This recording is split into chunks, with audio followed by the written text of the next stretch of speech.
E como é que nasceu o Zelezinho? Eu digo, vou colocar um nome, Zelezinho, vou registrar esse nome, que até hoje, devido a essa agilidade das repartições públicas, tá rodando ainda aí, estão apreciando.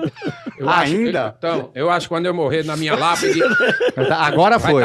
Vai estar o registro lá. Entendeu? Mas vamos lá, vocês aí. Eu tô entretido aqui. Aí apareceu o Zelezinho. Zelezinho. E o Zelezinho saiu rompendo barreiras. A gente fez show em tudo quanto era boa. Onde você pensar, eu fiz show, cara. Onde você pensar, eu fiz show.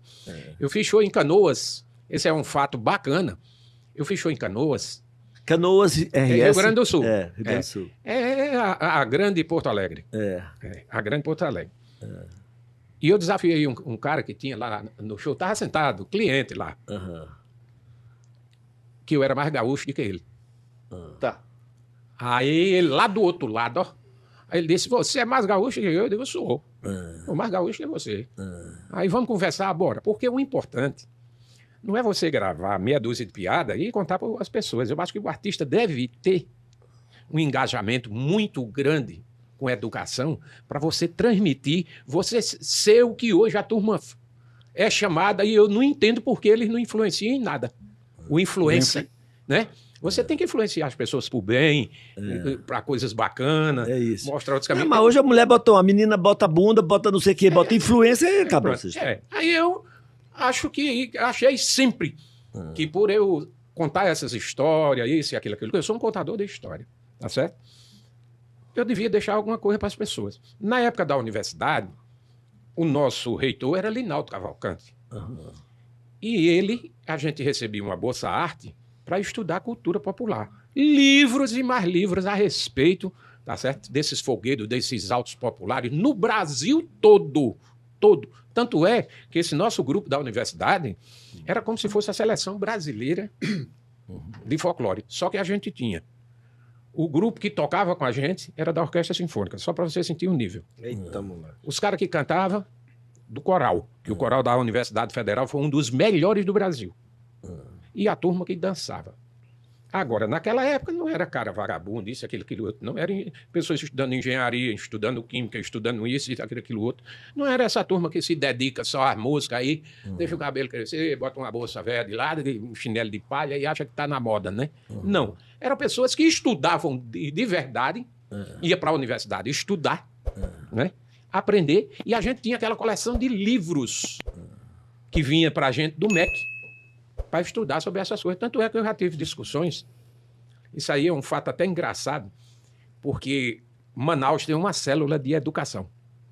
E eu fui convidado pela Fundação Getúlio Vargas para a gente fazer a introdução desse projeto, que era um projeto lindo, Educação para Maiores, que ia atingir as tribos indígenas, era através de um canal de rádio. E eu fui para Manaus. Mas você sabe como é quando a gente vai tratar essas coisas com esses políticos, prefeito, governador. A primeira coisa que perguntou era se tinha dinheiro do governo. E a gente falou que a Fundação Getúlio Vargas é uma fundação científica, ela não tem nenhum vínculo com essa parte, né, de financiamento. E tinha uma pessoa lá em Manaus, na rádio, era a Rádio Ajuricaba, na época, falando sobre o boi, o boi de Manaus, o garantido e o caprichoso. E o caprichoso. Ela começou a falar e eu me senti, assim, sabe, no direito de dizer a ela que ela estava falando tudo errado. Falava do boi com alegria, com muita coisa. E esse folclore não é folclore. Aquilo é um movimento, é parafolclórico, aquilo é um movimento artístico, como tem a Escola de Samba do Rio de Janeiro. É claro. Agora, a glória que a gente tem de lá de Parintins é que lá nasceram os maiores designers, rapaz. Coreógrafo. Lá é rico em tudo. Tanto é que esse pessoal também vai para o Rio de Janeiro fazer as alegorias. Os caras são incríveis. Naron? Mas, desculpa, conclui, pois não. Mas eles falavam no boi, no Maranhão. E quando a gente estuda na escola, desde o início, a gente vai estudar uma região, aí a gente estuda a população, né, de quem se alimenta, o extrativismo. E a única coisa que não tinha na Amazônia era boi. Eu não sei onde foi que ela foi arranjar esse boi. E eu disse a ela que o boi não era do Amazonas. que esse boi, ele veio na época da exploração da borracha, veio do Maranhão, que era um número grande de pessoas que foram para lá, eu acho que no governo de Getúlio Vargas, foi para lá para a exploração da borracha. Sim. E eles lá na hora de lazer, tinham um boi. Era um boi do Maranhão, que é um boi legítimo, porque os bois legítimos só tem em 2 lugares do Brasil. No Maranhão e em Santa Catarina.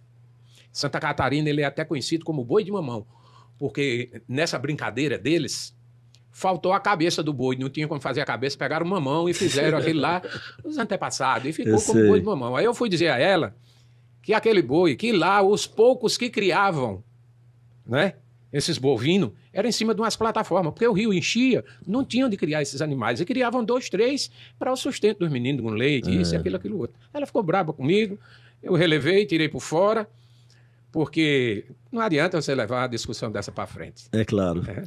É claro. Nairon, esse é só um parênteses, antes de vocês falarem. Isso que Nairon está contando aí, esse conhecimento que ele demonstra, é porque assim, o cara, para ser humorista, o cara tem que ter um conhecimento sociológico, histórico dos lugares, saber avaliar a pessoa humana, entendeu? Então, isso porque Nairon não é só humorista porque vai pro palco, não. Ele fazia os esquetes de Chico Anísio, e ele vai contar isso daqui a pouco. Ele que escrevia muitos dos programas de Chico, quem fazia era o Nairon. Era onde eu ia chegar, ele falando de cultura, falando da turma boa que era, e eu fui juntando, turma boa, cultura, Chico Anísio. Chico Anísio responsável por trazer Tom Cavalcante. Como foi que Chico Anísio chegou? Você, pelo que Tio Bela falou, você escrevia, mas como foi que chegou o convite para ir para a escolinha? Como foi que você encarou esse desafio? Tem uns amigos aqui que eles mandavam para lá para o Rio minhas histórias. Mas, rapaz, quem é esse cara? Tal, não sei o quê. E um show que houve de Tom Cavalcante em Fortaleza, eu estava lá. Porque eu vivia em Fortaleza também. Lá tinha um mercado muito grande, apesar de ter vários humoristas. Mas o tipo de humor que eu fazia era diferente dos meninos tinha lá. seu espaço garantido. Era. Aí, Chico disse, não se incomoda não que você vai para a escolinha. Eu digo, não tem pressa não, porque eu já tinha o quê? 10 anos de estrada. Não estava preocupado com isso. Isso às vezes a gente se preocupa, tem aquela ânsia. Claro que eu tinha, sabe, essa vontade de contracenar com o meu ídolo. Quem é que não tem? Você já pensou, você encontrar um cara daquele que está vivo dos Beatles? Brincadeira. De cagar na calça. O cara vai ficar louco, né? Não sabe nem como se encontrei. Mas eu só fui para lá depois de 10 anos. Eu já tinha 10 anos de profissionalismo. Quando eu chego na Globo, aí Chico disse, vamos gravar. Mas respondendo aqui a pergunta do Abelardo, como é que foi? Foi um convite? Sim. Convite. Eles convidaram e eu fui. Muita gente aqui da Paraíba me ajudou, muitos amigos mandaram, mandava pedindo lá para a Rede Globo, leva esse cara, tal, muitos amigos mesmo. Indicavam, né? Indicavam que se eu fosse citar o nome, aí posso ser. Foram ver quem é esse paraibano. Aí eu fui gravar. E a primeira gravação que eu fiz foi ao ar. Eu acho que eu já falei isso até a você. Falou a mim. Foi ao ar, minha gravação. A gravação que ele fez como vamos dizer, um piloto, foi pro ar. Simplesmente porque eu já tinha 10 anos, já tinha feito comercial, muito comercial de televisão, que eu fazia aqui, supermercado primo, não sei o que, já tinha uma cancha de posicionamento na frente das câmeras. Aí, rapaz, mão na roda. Só que lá tinha redator, tinha diretor de redação, e os textos que vinham não dizia respeito ao meu personagem. Se eu fui para lá, eu tenho que levar o seu personagem, a minha maneira de falar.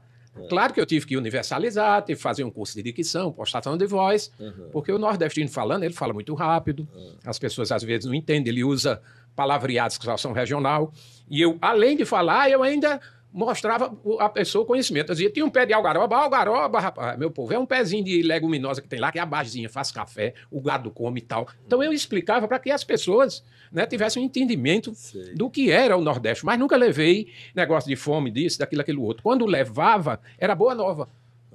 Da alegria do nosso povo, da maneira de sobreviver, disso, daquilo, aquilo outro. Aí cheguei para Chico, eu digo, Chico, eu não estou me sentindo à vontade, não. Isso com pouco tempo lá da escolinha. Podia ser que ele me mandasse embora. Você não está se sentindo à vontade com os textos? Pode ir. Aí ele disse, o que está acontecendo? Eu digo, rapaz, esses textos de internet não dá para mim, não. Eu queria dar meus textos. Aí ele disse, e eu posso perguntar o que eu quiser a você? Eu disse, pode. Eles vão fazer o seguinte. Eu vou perguntar a você. Agora, se você não responder, vai voltar para casa. Aí eu digo, tá bom, vai perguntar. Sim. Ele disse, porque eu não acredito no humorista que tem mais de 10 anos de humor. Eu pergunto, seu Zé Lezinho, como foi aquela história da burra? Seu Zé Lezinho, como foi aquela história do avião que caiu lá? E você não tem uma história para contar. Se vire. Então, a partir daí, eu não tinha texto. Mas começou a uns amigos da escolinha, os textos, não tinha texto. Eram uns textos, o pessoal não queria. Narão, tu tem um texto, não sei o quê. Eu digo, tenho. Aí dava o texto, o cara, tudo direitinho. Mostrava como era, pontuação, respiração, de voz, isso, aquilo, outro. Como você derrubar o cara quando vai dar uma fala. Entendeu? Era engraçado demais, porque isso são tudo coisas que a gente aprende no dia a dia. Estou eu e você aqui. Você vai falar. Aí você vai e chama ele. Fala aí. Ele vai falar. Eu toco na perna dele, lascou-se. Olha, eu passei por uma série de situações meia constrangedoras junto aos meus colegas por conta disso. Porque o Chico chegava, pegava... Ele fazia assim... Abelardo, aí tu... fulano, já passou. Ele passava por cima. Já não sai mais essa semana. Ah, quando ele passa, quer dizer, quando ele ia pro outro é porque era tipo um fora. É, um fora, porque ele Não tá perguntava. ligado. O cara Assistiu muito o no cara não YouTube. sabia direito. Não tá Acontece ligado. isso. Não tivesse ligado, você gaguejasse, ele, fulano de tal. E lá na edição... Dona Bela, aí vai pular. E lá na edição, os caras que se virassem pra tirar, pra botar isso, aquilo, outro, aí comia. Aí quando foi um dia...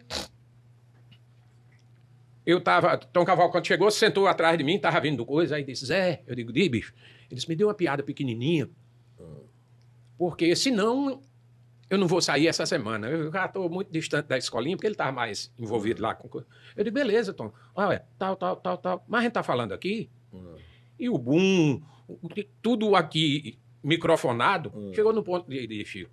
Sim. Aí Chico lá... Porque tinha umas horas que a gente contava umas piadas, era meia pesada, ele disse, essa vai pra internet. Aí, tem muita coisa na internet, dá pra fazer uns 50 shows. Fez direto. Dá pra fazer uns 50 programas da escolinha. Aí, Chico viu lá. Seu Zé Lezinho, seu Carna Brava, que converseiro aí atrás. Pra você ver como Chico era. Ficou real aquele lance de escola, os meninos conversando lá atrás. Aí... Mas ele fez isso durante o programa? Na gravação. Na gravação. Ele era de lascar, bicho. Aí, seu Zé Lezinho, seu Canabrava, converseiro esse aí, eu vou botar os dois pra fora, não sei o quê. Eu digo, não, professor, Canabrava, uma hora dessa me chamando pra beber, não sei o quê, bebida alcoólica, não sei o quê. Aí dava uma aula sobre bebida alcoólica. Aí disse, mas o senhor é responsável.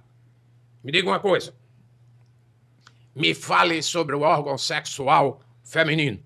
Aí a classe já sabia que eu pegava pesado, né? Aí, o burburinho dentro da sala. Agora vai, os caras dizendo lá. Agora botou para lascar, não sei o quê. Eu digo, ô, professor, se o senhor tivesse me feito essa pergunta de noite... Ele, por quê? Eu digo, porque eu tava com esse assunto na ponta da língua. Aí a turma, essa vai pra internet, vai pra internet. Sabe o que foi o que aconteceu? Foi ao ar de tarde. Quando eu voltei lá na outra semana, eu digo, Chico, tu é doido, bicho. Ele disse, não, boa demais. Boa demais. E tinha as historinhas que era para passar de bloco. Aquela, e o salário. Aí eles me pegavam. Seu Zé Lezinho, desculpa. Seu Zé Lezinho, isso aqui é assim. Aí eu, pá, respondia. Uma bomba. Ele disse, o salário é... Aí chegava, pô, se levantar. Se eu tivesse 3 alunos desses aí, eu estava satisfeito. Porque Chico era irreverente demais, cara. Aí fazia me passar esse perrengue na frente dos colegas. Os mais velhos ficavam muito putos comigo. Eu ia perguntar isso, se tinha muito ciúme ali, porque tinha... Demais. Aí sabe o que era que eu tinha de fazer? Um texto para cada um. E depois contracenava com cada um deles, abraçado. Ai, fulano aqui, vá, não sei o quê, diga isso e tal. Família limpar. Rapaz, Como é que você viu dentro desse contexto, como é que você viu o surgimento dessa escolinha nova? Com os olhos. Mas sua pergunta foi todo respeito, um pouco... Sim, mas qual é a avaliação que você faz? Grande jornalista. Gastou, né? É como ver se não fosse com... Olha, é o seguinte, cara. Eu nunca tive ciúme de nada. Sim. Não tenho ciúme pelo seguinte, porque a minha fase foi boa. Eu tive uns momentos, conheci novos artistas, conheci novos ares. E o que é que a gente vê? Essas pessoas que sentem ciúme, que dizem, a escolinha, aquilo ali foi feito para fazer uma homenagem. Uma homenagem. Aquilo não tinha certeza de ficar, sabe? Mas eles insistiram no programa. Né? Insistiu, mas aí o que é que Ele fala da acontece? versão nova agora, né? Aí o que é que acontece? Foi a própria Rede Globo que disse, vamos continuar. Vamos continuar. E outra coisa, eu acho o estereotipo dos personagens, excelente. Agora, Bruno Mazeu. Agora, o que é que acontece? eu acho que o Bruno Mazeu não convence como professor Raimundo. Eu gosto dele. Você gosta? Eu gosto. Você sabe qual é a avaliação que eu faço ali? Eu acho que na escolinha original era como se ali só tem grandes comediantes, pessoas de muito talento, né? Então, quando você bota um ator para fazer o comediante, Não, numa boa. é mais complicado. Mas é o tipo da coisa, isso é o nosso problema, de ser muito exigente. Você notou que o formato dessa escolinha nova é uma escolinha infantil para criança? Você notou?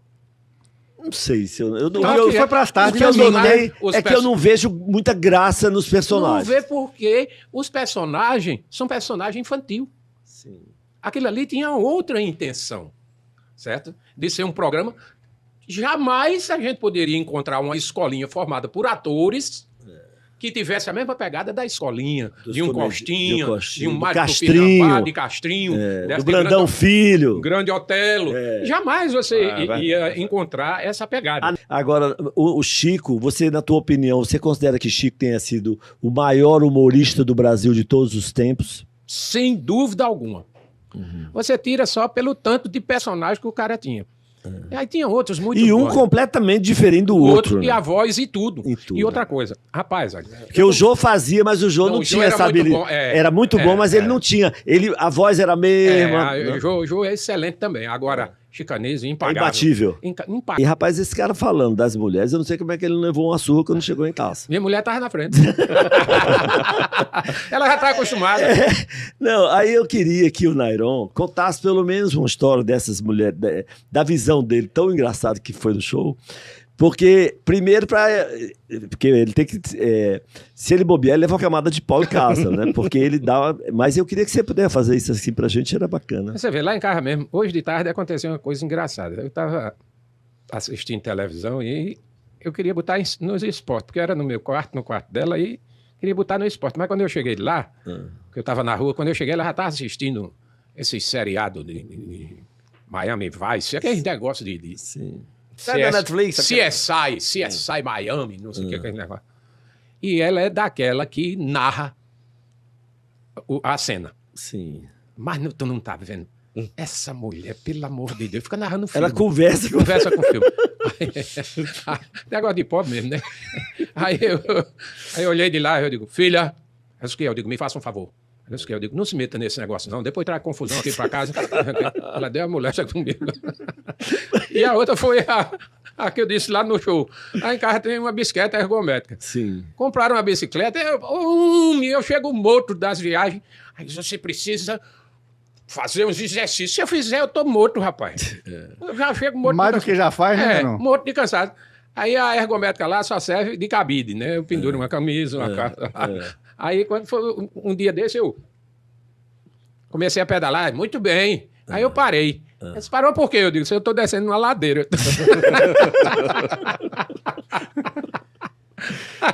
Cheio de palhaçada. Não sei o quê. Nairon, e pra tirar essas histórias todas que você conta do show, né? Tem que ter. É o quê? Quem inspira a própria são as pessoas. As pessoas. Você lê. A belas das pessoas são divertidas demais. Só basta você ter o olho clínico. São divertidas demais. Eu tenho uma pessoa lá ligada a gente na família que ela só dá notícia ruim. Aí eu chego para os meninos e digo, vê só, ela não dá bom dia. Quando a gente chegar, você vai ver. Ela diz, sabe quem morreu? Aí eu boto para rir. E você fica rindo, porque a pessoa morreu. Eu digo, porque é desse jeito. Então essas coisas, sabe? Essas coisas que acontecem no cotidiano. Por exemplo, eu tinha um carro que era híbrido. Aí os caras disseram, mas rapaz, esse negócio de elétrico dá certo? Eu digo, eu vou dizer a você, mas não diga a ninguém não. Estou procurando um cara que bota um gato no meu carro.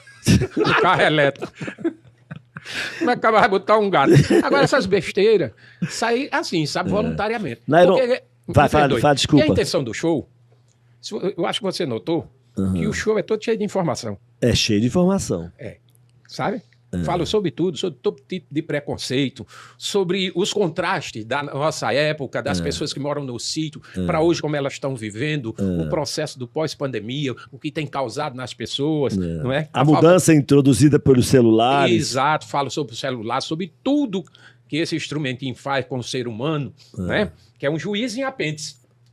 Tudo que você quiser saber está aqui. Não exercita mais. Você não procura. Enfim, é um show informativo. Tanto é que você vê, eu não uso cenário. Não usa cenário. Não, meu cenário é uma quadrinha, um copo, 2 garrafinhas d'água ali, porque se der cedo. E outra, né? Porque depois desses 40 anos de humor, eu não tenho texto. Eu tenho um banco que fica em cima da mesa, porque caso eu me esqueça de alguma coisa... Tá ali. Mas eu não tenho texto. O texto é na cabeça, eu não tenho nada. Você chegar lá em casa e procurar um papel escrito o nome de uma piada, você não vai encontrar. Vai lá, Bug. Eu tô recebendo aqui uma história de uma dor de dente, que surgiu uma dor de dente, o cara chegou de carro, de mão, num dentista. Como é que foi isso aí? Tu pode contar essa história? Rapaz, os caras vão buscar. Eu não tinha nem cabelo no sovaco. Diga a ele que bote mais, forneça mais elementos aí. Enquanto ele fornece mais elementos, eu vou te fazer uma pergunta, porque... Peraí, me lembrei, perdoa. Vai. Me lembrei. O cara saiu do interior com 12 dentes. Sim. Botaram ele no carro de mão e aí o cara empurrando ele do sítio para a cidade. Chegou no médico, o bicho sem